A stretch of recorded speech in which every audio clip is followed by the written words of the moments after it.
Hi everyone, welcome back to my YouTube channel Literary Lore. As discussed and as planned, today we're going to be discussing another poetry from the Class 9 syllabus, which is called The Patriot, written by Robert Browning.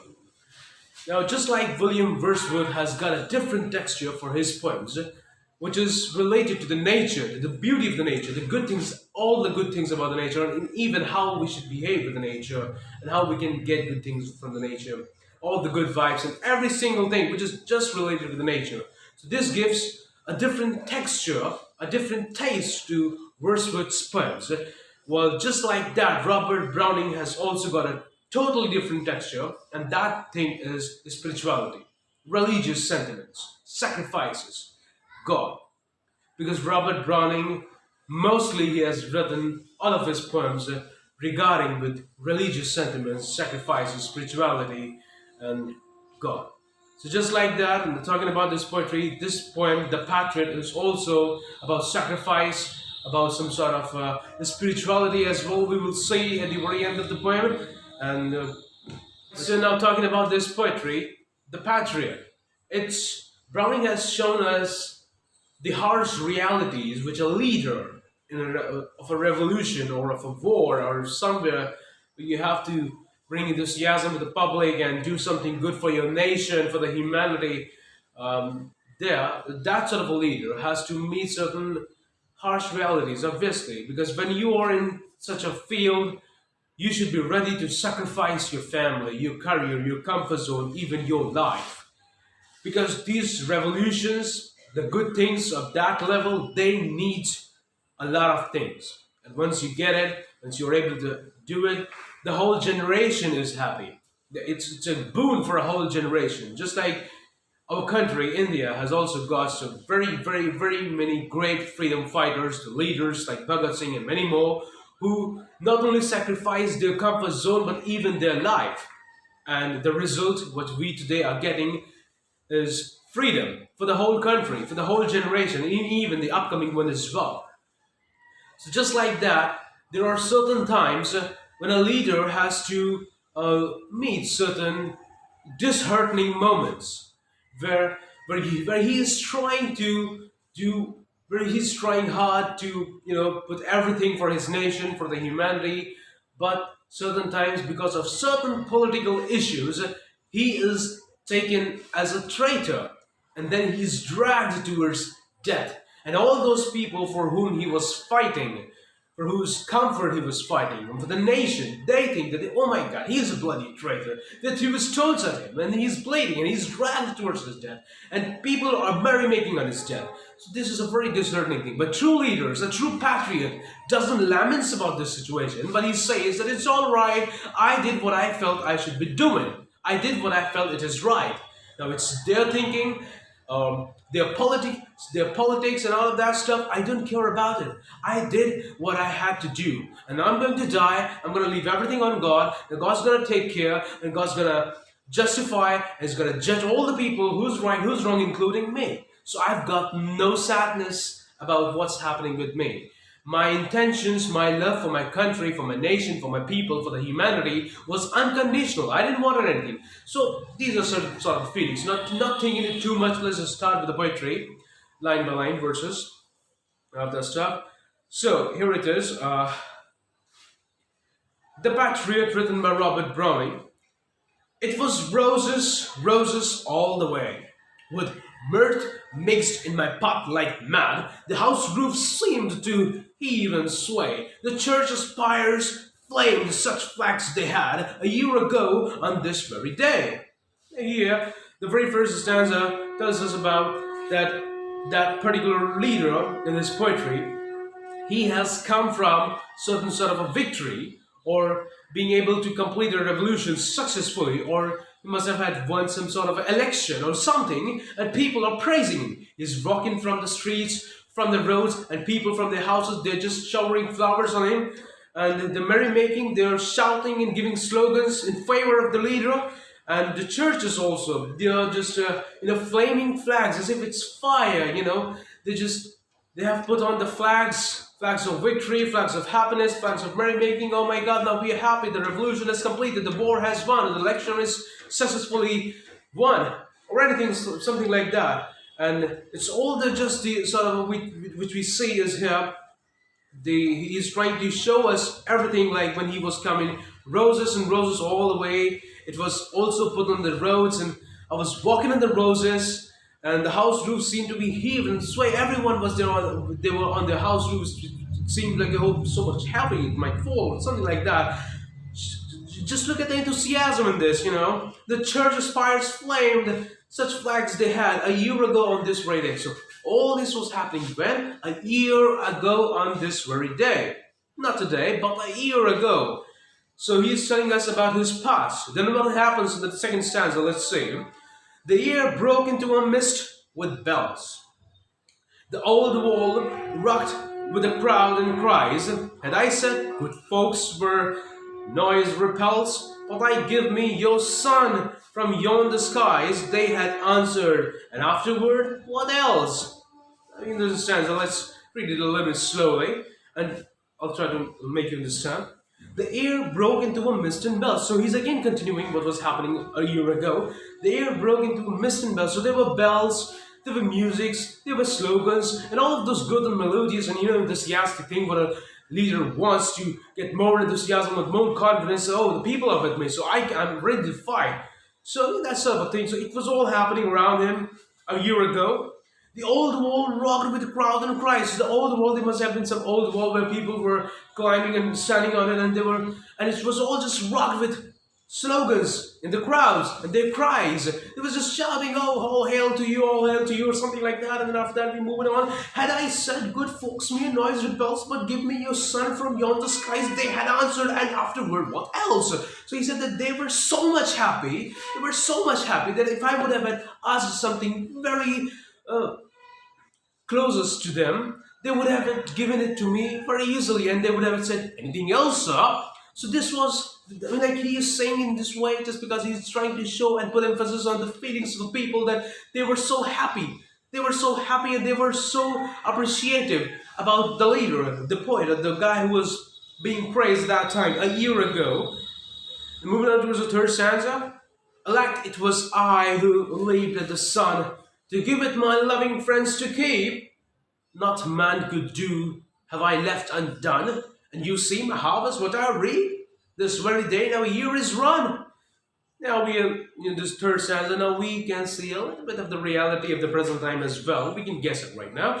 So he's started by saying, "Alack, it was I who leaped at the sun." Here we get two sort of stories. First of all, the poet, I think he is referring this through this line. He is referring his present situation with the Greek mythology story. In a Greek mythology, there is a story about Daedalus and Icarus. Daedalus was a great inventor, and Icarus was his son, and they both were captured and they were held prisoners on a very huge tower.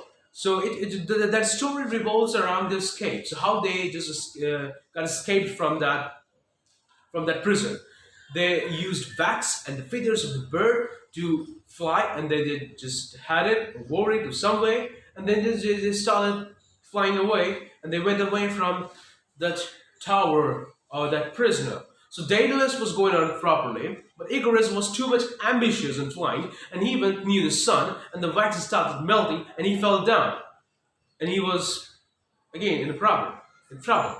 I think he might die or he was again captured. I'm not very sure about that story. I'm gonna have to read it once again. So not really getting in there. So here he is saying that I was like Icarus. I was too much ambitious and I went near the sun for doing the good, for with these nationalistic feelings, with this patriotism. I was too much enthusiastic, too much confidence, too much emotional that I went near the sun and my wax started melting and I fell down, and now I'm here in a problem. So here it gives us some sort of a situation that, all right, now after a year of victory and of all those praisings and all of that good stuff, now here the poet is in some sort of a problem. Let's see, what's that? Or the next thing, like it was I who leaped at the sun to give it my loving friends to keep. This also shows that it can be a metaphor, like the thing that I say, just like you say to our sweetheart, I can bring these moons and stars for you. Obviously, you cannot do it, but it's a metaphor. You're trying to show your love and your level of appreciation that you can do all of those impossible things for your beloved. Just like that, he said that I lived as a son. I brought son and gave it to my friends. Friends, the ones of his own country, the ones of his own clan, his own community, especially talking about his own country. So he gave it to his friends to keep it. So he did something so great, so hard, and so troublesome, and so impossible sort of a thing. And what? And let's move on. Not man could do, have I left undone.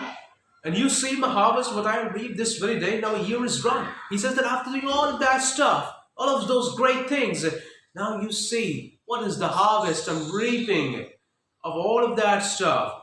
Now when the year has passed, what's that harvest? We'll see in the very next stanza. There's nobody on the housetops now, just a palsied few other windows set. For the best of the sight is all allow, where the shambles gate, or better yet, by the very scaffold's foot I trow. Here, the things are getting a little bit more emotional and a little bit more disheartening and sad. There's nobody on the housetops now. He says, and now there is no one in the housetops. And earlier, in the very first stanza, we saw that there were people climbing on the roofs and throwing rose petals and giving slogans and shouting for and praising the leader. But now here, there is no one except a few. Palsy is sort of a disease. So except a few old people who are not very well, they are sitting there. Because, and why it's happening? Not just because he's not being appreciated, but, let's see, for the best of the sight is all allowed. Because the best sight is not in the road. It's not to climb on your roof and look at the roads. No, the best sight is at the shambles gate. Where that leader is to be killed, guillotined, or whatever we may call it. So, for the best of the sight is all allowed at the shambles gate, or better yet, by the very scaffold's foot I trow. So he says that because why they are not there on their roofs, because the best sight is where the action is going to happen. Because people, they hardly think about sentiments or emotions. They just want entertainment. They want action. And the action is going to happen at Shambles Gate. They don't want to give even a single moment whether the poet, whether the leader, who did so many great things for his country a year ago, is being dragged towards his death now. I mean, like, is it even fair? Is he even deserving for that? People are not giving even a single moment to think about that. But they are just want to have some entertainment. They want to see some action, and they are all standing at the shambles gate, waiting the leader to be dragged to his death place and guillotined or killed or hanged or whatever it been at that time. Moving on towards the end of the stanza.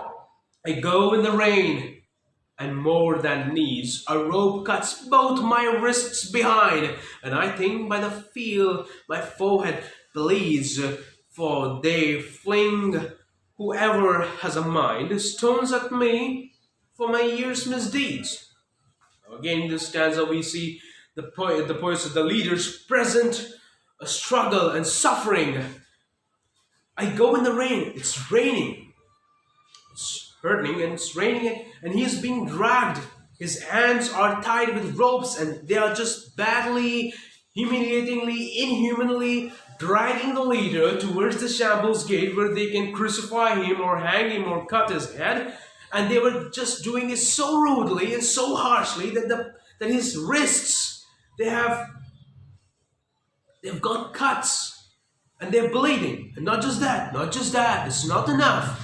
And I think by the feel my forehead bleeds. And he says, I can feel. He's in so much pain that he didn't knew that when a thing got struck on his head and he started bleeding. He says that by the feel, I think there's something bleeding on my forehead. Maybe because someone just threw a stone on my head, because he must have been very, very angry for my year's misdeed. So here, poet is saying, the leader is saying that, okay, I committed a misdeed in this span of 1 year after winning a struggle, revolution, or election, or something like that. So here he is saying, but still it's a suspense that whether he is saying, accepting his misdeeds, or he is just taunting that it's a misdeed because they think so. So it's still not clear whether the leader is guilty or not, but what's happening is all we can see here.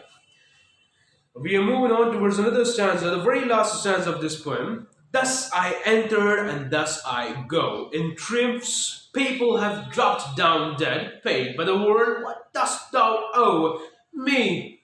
God might question. Now instead, thus God shall repay, I am safer so.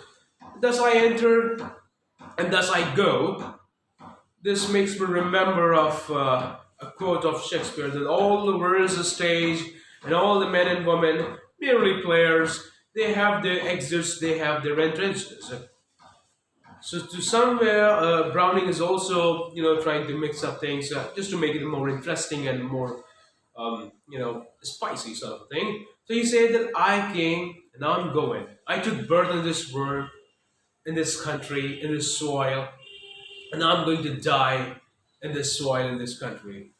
I lived for this country as a patriot, and now I'm going to die in this country. I mean, triumphs people have dropped down dead, paid with the word, what dost thou owe? So it's now he is getting a little bit spiritual because it's a poetry of Robert Browning. So now he is getting spiritual and having some sort of religious sentiments, and he's saying that me, God might question. Now instead, just God shall repay, I'm safer. So he says that I have got no regret. So earlier we saw that he accepted that I've done some sort of misdeeds in this 1 year time, but here he says that I've got no regret. I did what I felt was right for my country, for my people, as a patriotic person, as a nationalistic person. I did what I felt right. Now this politics might have turned that good thing into a bad thing and has stuck him into some sort of a conspiracy, and people are thinking that he's a bloody traitor and they're dragging him towards his death and they're just throwing stones on him, giving him words and all of that stuff, and then they're even merrymaking on his death because he's going to die. So he says, I've got no lamentation about that. I'm not sad about that, and I've got no regret what I've done.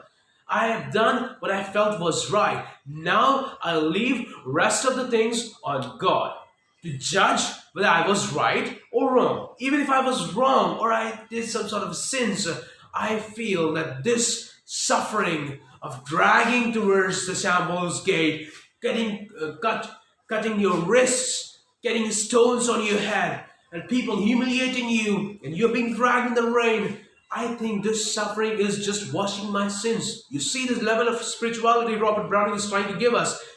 The suffering of this world is nothing.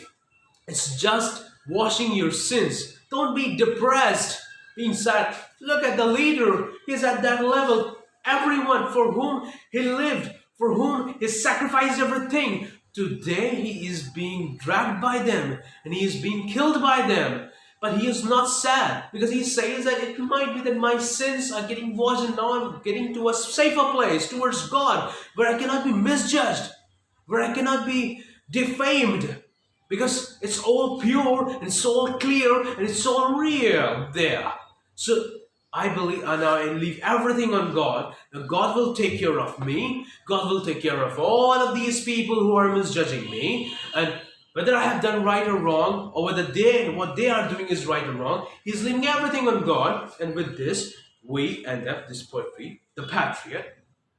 Hope this video would have been knowledgeable enough for you, helpful enough for you and your courses. Thank you very much for being such a patient listener. And stay tuned for some more amazing contents. Thank you very much. Love you all once again. Bye-bye.